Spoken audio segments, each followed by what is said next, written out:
Elias Brandt saw them, 7 riders, soaked in rain, faces half hidden beneath dripping hats. They came knocking at his door, smiling like travelers in need, yet their hands never strayed far from their guns. He'd lived alone for years, sworn off the law, sworn off the blood. But that night, with the storm howling like a wounded beast, he felt it in his gut. Nothing about these strangers was what it seemed. Elias opened his door to give them shelter. By dawn, he'd be forced to decide whether to betray them or to betray himself. The storm broke like a whip across the prairie, lightning tearing the black sky open in jagged veins. Rain hit the roof of Elias Brandt's ranch house with a force that rattled the shutters. He stood in the doorway, rifle in hand, the glow of the hearth behind him, watching as the darkness seemed to crawl closer with every thunderclap. Midnight had long passed when the first knock came, sharp, hurried, almost desperate. Elias froze. Few came this far into the valley. Fewer still knocked at a man's door in the dead of night. He pulled the door wide and saw them. 7 riders, their slickers dripping, horses snorting steam, shadows bending across the mud. Each man and woman bore a different face, but together they carried the same weight, eyes too alert. Hands never far from the iron at their belts. The one in front, tall and lean with a scar across his chin, spoke first. "Storm's bad. We'll pay for shelter." His tone was polite, but his knuckles were white around his reins. Elias hesitated, searching their faces. One woman, her auburn hair plastered to her cheeks by the rain, held his gaze too long. There was no plea in her eyes, only warning, as if she wanted him to think twice before saying yes. The storm growled again, and behind the riders the land disappeared in sheets of rain. Elias knew if he turned them away, some might die out there.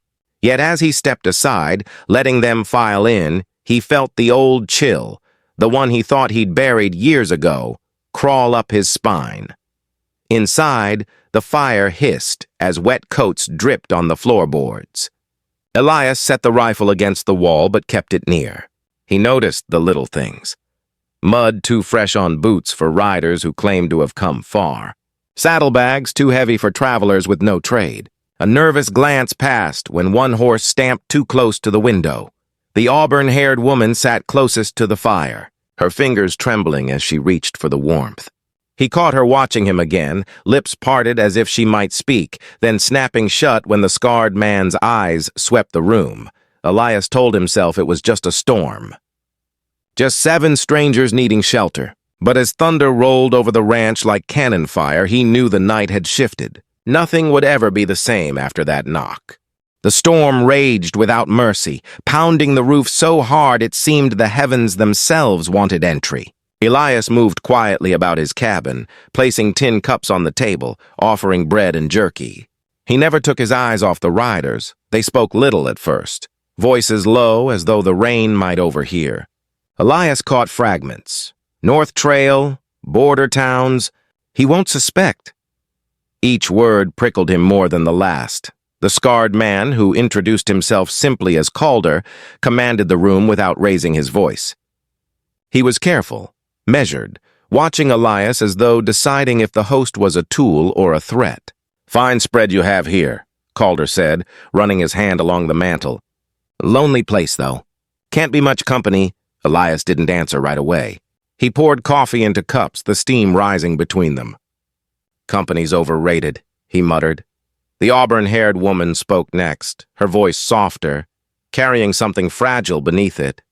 "I'm Mara," she said, ignoring Calder's glare. "Your fire's a mercy tonight." She met Elias's eyes again, quick, cautious. Elias inclined his head, but inside, unease burned. Mara's gratitude seemed too sharp, as if she wanted him to know she truly meant it, while the others only played their parts. The rest of the riders spread themselves in ways that made the room smaller. One fiddled with a deck of cards, shuffling without playing. Another cleaned his revolver with exaggerated care, the oil glinting in firelight. Boots thudded heavy on the floor as if to remind Elias of their weight.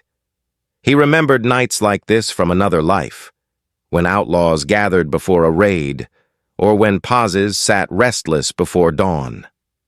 Lies always sounded the same, too neat, too rehearsed. Still, Elias asked no questions. He leaned against the post, listening.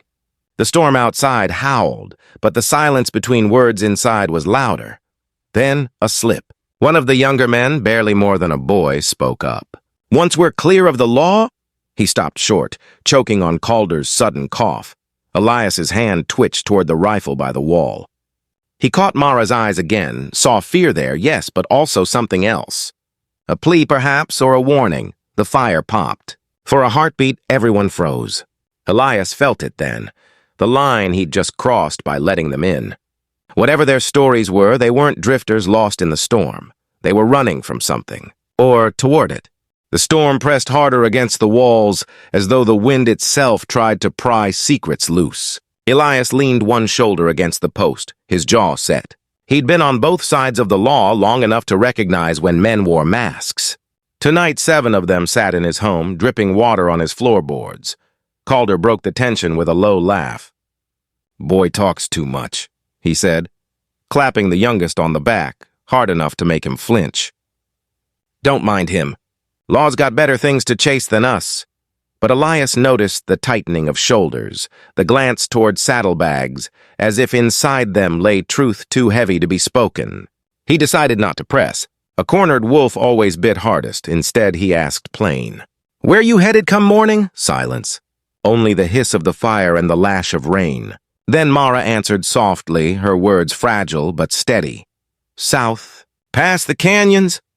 Her voice cracked on the last syllable, as if the word itself carried weight she couldn't bear. Calder shot her a warning look, but it was too late. The silence told Elias what their mouths would not, and then came the sound, a distant thud, like hooves muffled by mud. Another set of riders out in the storm. Elias straightened, fingers brushing the stock of his rifle. Mara paled. "They followed," she whispered, so faint Elias almost missed it.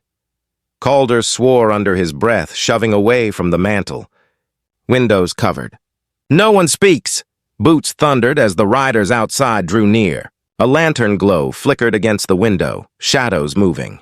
A voice rang out over the storm, authoritative, practiced, the kind Elias hadn't heard in years. "Open up, U.S. Marshal Service." The room froze. Elias's stomach knotted. Of all the storms to knock on his door, he hadn't expected this one. Mara's hand shot out, gripping Elias's sleeve. Her eyes begged him to stay silent, to keep her secret, though she had yet to tell him what it was. Calder's hand rested heavy on his revolver, his men shifting like coiled snakes. Outside, the marshal's voice grew harder. "We know you're inside. Surrender the fugitives and no blood needs spilling." Elias looked at Mara. She looked back, trembling, her lips shaping words without sound. "Help me," the fire crackled. A choice waited in the storm, side with law or with the strangers who had carried danger to his doorstep. If you're enjoying this story, subscribe to the channel because the real storm is just about to begin. The cabin had never felt so small. 7 strangers inside, the storm outside, and lawmen at the door. Elias's chest tightened as if the walls themselves had drawn in closer. Calder moved first, flipping the table on its side with a crash. "Guns up!" he hissed. His men obeyed without hesitation, steel glinting in the firelight. Only Mara sat frozen, her hands clenched in her lap. Elias raised his palms. "You fire that iron in my house, and the whole valley'll echo." "Storm or no storm, blood never washes clean," Calder sneered. "You sound like a man who's forgotten which side he once rode with." That cut deeper than Elias let on. His past was buried under years of solitude, but Calder's words scraped it raw. He steadied his breathing, his eyes sliding toward Mara. She was whispering something too low for Calder to hear. Elias bent closer. "They're not all guilty," she murmured. "2 of us. We were taken along." "I can't," her voice cracked. "Don't let them hang me for his sins." Boots thudded against the porch outside. The marshal's voice boomed again. "Last chance! Open this door or we come through it." Every head whipped toward Elias. It was his house, his door, his decision. The fire popped and died low, leaving the room thick with shadow. Elias grabbed a lantern, lit it with shaking fingers, and carried it toward the barn door. Halfway there, he noticed something missing. The revolver he'd left on the mantel. Gone. His pulse kicked hard. One of them had it. "Which of you took my gun?" he demanded, voice sharp as a whip crack. No answer. Just eyes, some defiant, some guilty. A noise came from the barn.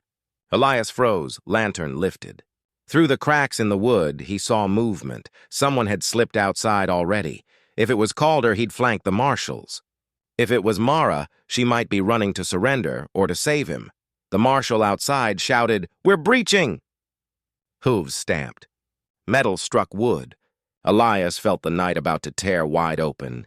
And yet, amid the chaos, Mara's hand brushed his. Not grasping, not begging, just a fleeting touch, soft as breath. In that instant, Elias knew. Whatever storm broke, his choices would be bound to hers.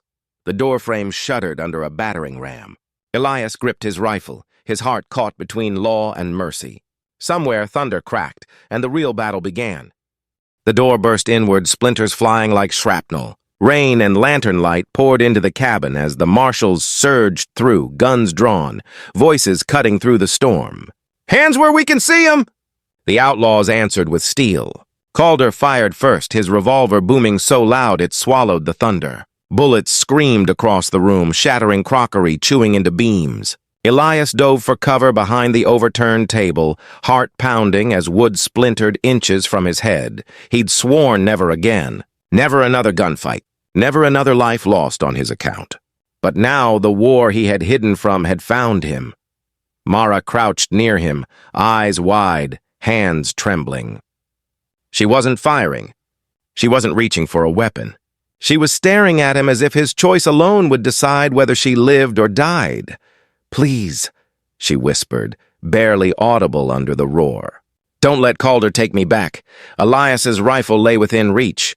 His fingers closed around the stock, old instincts rushing back like floodwaters breaking a dam. He rose from cover just as Calder tried to drag Mara toward the back door. The outlaw's scarred face twisted with fury, his pistol pressed to her ribs. "Move aside, rancher!" Calder barked. "She's coming with me." The marshals pushed deeper into the room, pinning down Calder's men. Smoke thickened. The fire roared higher, casting everything in a hellish glow. Mara struggled, but Calder's grip was iron. Elias leveled the rifle, his voice cut like steel. "Let her go!" Calder laughed, bitter and ragged.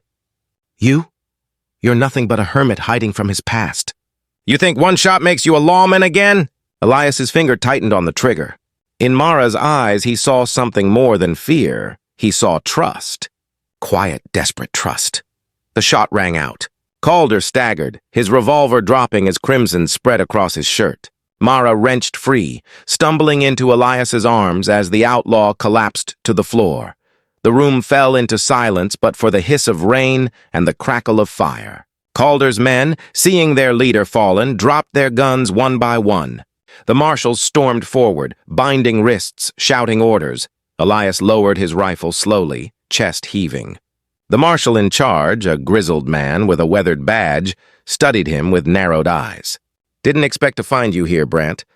"Thought you were long gone." "I was," Elias said, voice hoarse. "But some storms don't let a man stay buried." Mara's hand slipped into his. Small, trembling, but certain. And for the first time in years, Elias felt something stir in the ashes of his heart. Not just survival, not just penance. Something tender, fragile, dangerous. Hope. The storm outside broke, rain easing to a drizzle. Dawn crept over the horizon, soft gold pushing back the dark. Elias stood on the threshold, Mara beside him, watching the marshals ride away with their prisoners. The cost had been blood, smoke, and shattered silence. But in its place, he'd found something worth keeping alive. The rancher who lived alone had opened his door to strangers and found his way back to the man he was always meant to be. In a world where justice is scarce, sometimes mercy rides with a gun. Out here on the frontier, every choice leaves a mark, on the land, on the law, and on the heart. If this tale of storm and mercy stirred you, saddle up with us by subscribing. And don't stop here. Click the video on your screen for another Wild West story. where betrayal cuts deeper and redemption costs more than a man can pay.